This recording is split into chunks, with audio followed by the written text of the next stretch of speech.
तो आज समुद्र नहाते समय हमारे साथ कुछ इतना बुरा हो जाएगा हमें तो पता ही नहीं था।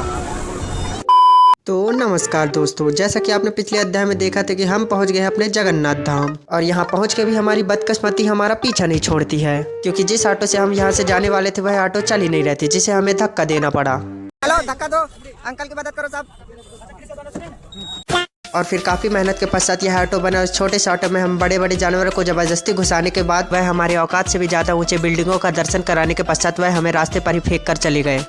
तो फिर क्या था, हम अपने आत्मसम्मान को अपने जेब में रखकर पैदल ही निकल गए और कई घंटों के लंबे सफर के पश्चात हम पहुंच गए अपने रूम, जहां सबसे पहले हमने अपना बोरिया बिस्तर फेंक के और पहुंच गए इस विशालकाय समुद्र में, जहां पहुंचते हमने अपनी निहायती गरीबी वाला हरकतें चालू कर दिया। हाँ चलो स्माइल करो, स्माइल। और हम अपने विचित्र प्राणी को थोड़ी आराम से सुलाने के बाद हम आ गए अपने असली रूप में।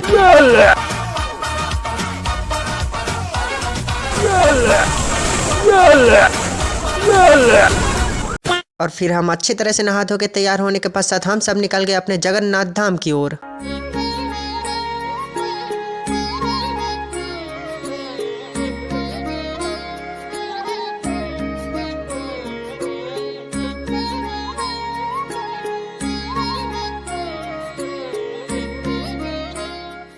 और अच्छे से दर्शन के पश्चात हम पहुंच गए वापस से अपने रूम और उसके पश्चात रात का आनंद लेने के लिए हम पहुंच गए वापस से समुद्र की ओर, जहां हमारी नाटक मंडली की सारी प्रजातियां यहीं पर मौजूद हैं।